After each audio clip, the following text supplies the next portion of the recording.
Growing up in the heart of the hood, life was anything but ordinary. In 1994, everyone had an alias. Mine was Scarface. My reputation?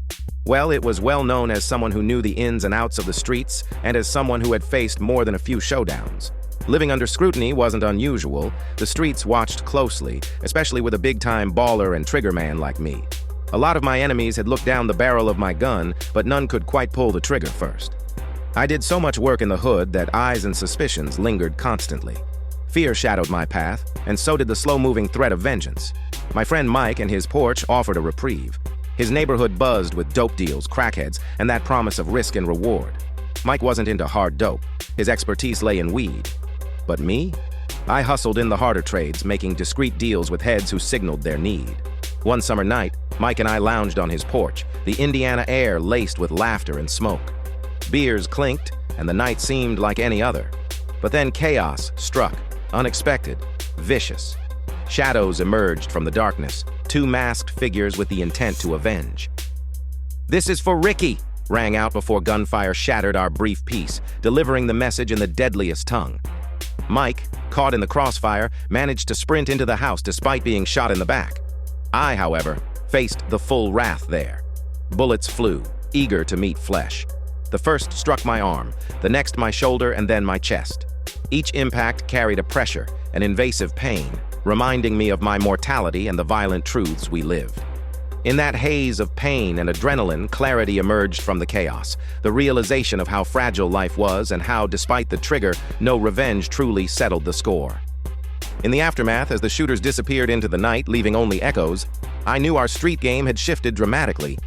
The choice remained: adapt or become another story in the concrete jungle. All the while, the night remained indifferent, silent, and as cool as the grave. As I lay there on the porch, the wood beneath me absorbing the wet warmth of my blood, time seemed to stretch. The world around me slowed into a surreal mix of pain and confusion, the echoes of the gunshot still ricocheting off the walls of the narrow alleyway. I could hear the muffled yells of Mike from inside the house, his voice panicked, tinged with disbelief. It was just another night in Gary, Indiana, where danger wore a familiar face, but the hit was unexpected, Ricky's ghost reaching out for me from the shadows of the past. Ricky, a name I hadn't heard in years, a shadow that lurked in the bowels of my mind. We grew up 2 streets apart, once thick as thieves until greed and betrayal dissected our paths. Still conscious, I fought against the pressing darkness edging my vision and forced myself to breathe through the bolts of agony, splitting my nerves like live wires. What I didn't understand was why now? Hadn't the streets had their fill of Ricky's vendetta? The men were gone as quickly as they came, leaving only the scent of gunpowder and their ghostly whispers behind. I tried to reach for my phone in my pocket, cursing under my breath, each movement a reminder of the bullets lodged within me. I could feel the corners of my consciousness fraying, tugged towards an unforgiving oblivion. Siren wails echoed in the distance, growing closer, a haunting melody that blended with the nighttime hum of the city. Neighbors peeked from barred windows, drawn by the chaos but held back by self-preservation, silent witnesses shielded by tattered curtains. As the sirens closed in, I knew that this was just the prelude. My heart, struggling to maintain its rhythm, beat with a renewed vigor of resolve. I wasn't done yet, not by a long shot. If the streets wanted a war, they'd get one. But first, I had to survive this night, and then I'd claw back, piece by piece, what was left of my banged-up existence. I closed my eyes, letting the siren's song lull me into unconsciousness, mentally mapping my path of vengeance, step by step, as the darkness swallowed me whole. A coma enveloped me as I tumbled into an oblivion of silence, the gunfire a distant memory in the stillness of my new reality. However, to my consciousness, that horrific night in the hood had never unfolded. I awoke, bathed in ethereal light, surrounded by a mesmerizing landscape teeming with tranquility. An intoxicating aroma of blossoms mingled with the crisp air, enveloping me in a maternal embrace of serene beauty. In this celestial realm, a familiar presence emerged from the shadows: my father. Though he had passed away in the 1970s, here he stood, as real as the sun casting its golden hue over this divine expanse. His eyes locked with mine, and I asked, bewildered, "What is this world, Father?" "This is divine consciousness, my son," he intoned with a voice like aged whiskey. "It's a realm where the spirit, though still tethered to its earthly vessel, experiences the whispers of ancestral wisdom. Leading me up a verdant hill, he introduced me to a congregation of stately figures, their faces echoing mine with familiar contours of ancestry. "These are your generational fathers," he announced, a lineage etched into the fabric of my being. To the left stood the mothers of our bloodline, matriarchs whose strength had nurtured generations. His words pierced the veil of time. "They have walked with you, my son, though your eyes were closed to their presence. In the realms of free will, their guidance can manifest only in the echoes of intuition and the tingling whispers of gut feelings." The admonition stung. "You've been hard-headed, blind to the astral calls. Meditate and open your soul to the vibrations of consciousness. Let the universe download its truths unto you." His voice grew grave. "We are at war with ourselves, ensnared by jealousy, envy, besieged by the plagues of our time. The lies and betrayals continue to fracture our unity. This cycle must be broken." A panorama of hope unfurled as he gestured to the horizon. "A shift is upon us, son. We, the keepers of ancient knowledge, call out for awakening.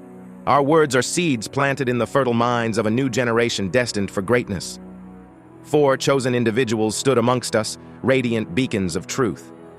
Fearless, they will reveal the secrets of our essence, lighting the path to a future of prosperity and happiness. I felt a tether tightening, reality pulling me back as my father's form faded in and out.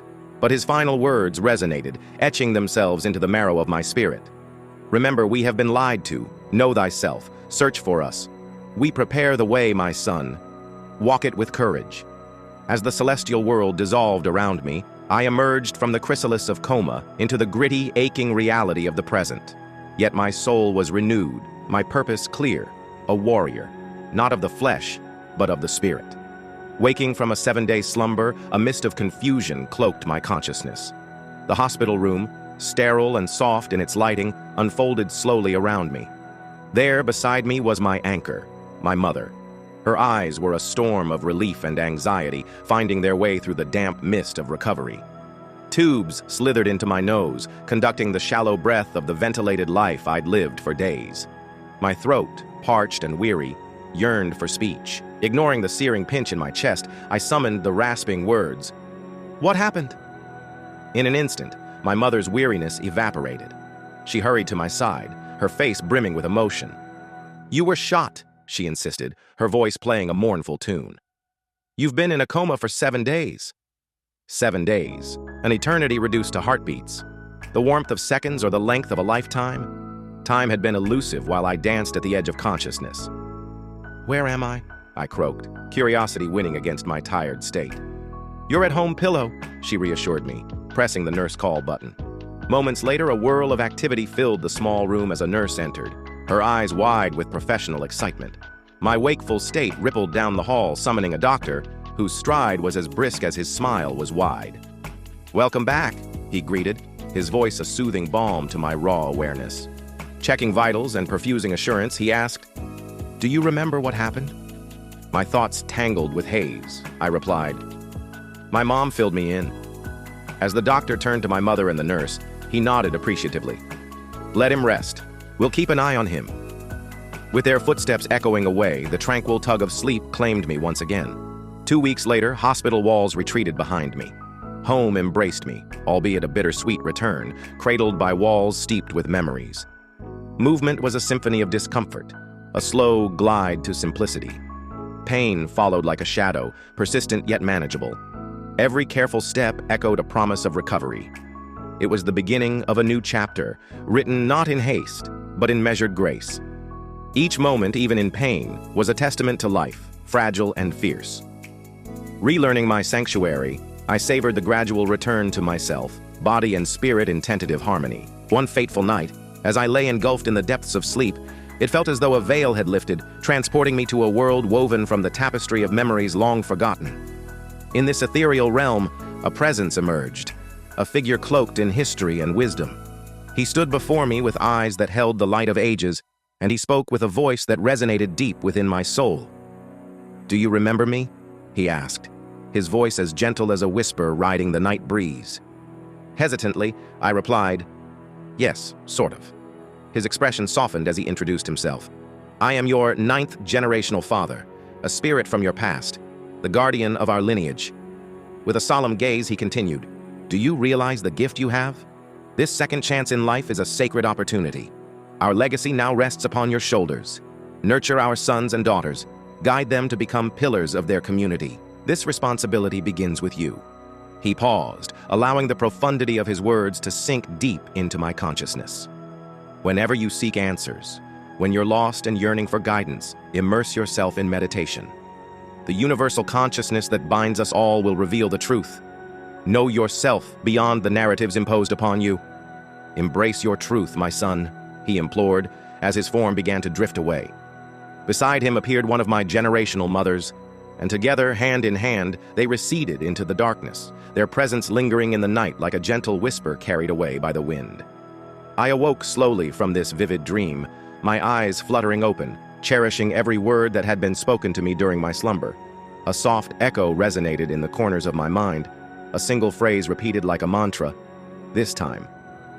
Embracing this new sense of purpose, I embarked on a transformative journey.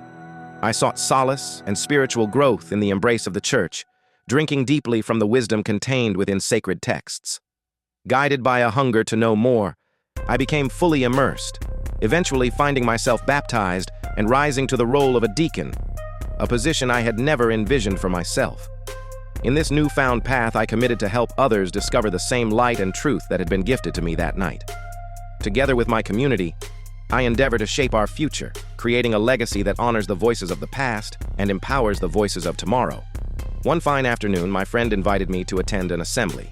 Curiosity fueled my decision, and we arrived at the venue, finding our seats among a diverse crowd. The air was buzzing with anticipation as the speaker, Ashra Kwesi, took the stage, his presence commanding immediate attention. Kwesi began his lecture using a vibrant PowerPoint presentation to support his detailed insights.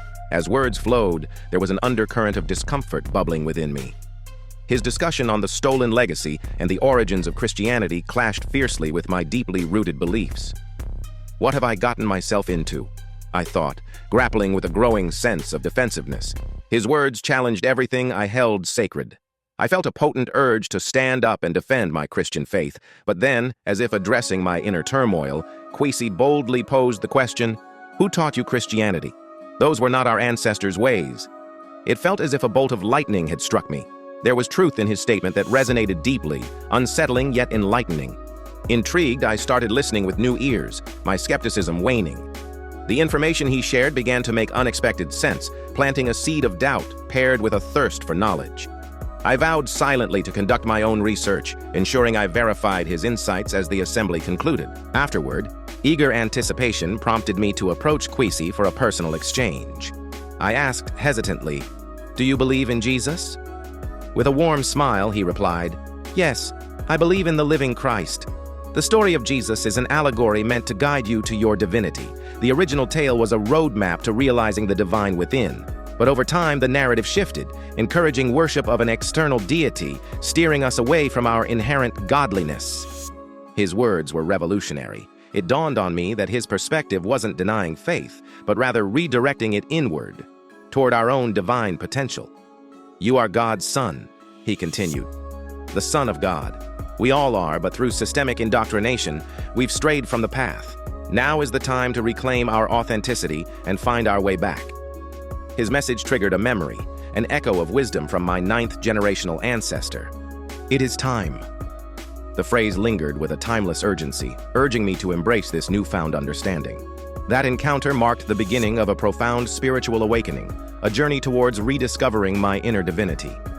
It was an invitation to explore beliefs beyond the superficial, challenging the traditional narrative and seeking truth within. Thus began my journey, redefining spirituality, illuminated by ancestral echoes, urging me to reconnect with the divine essence that resides in us all.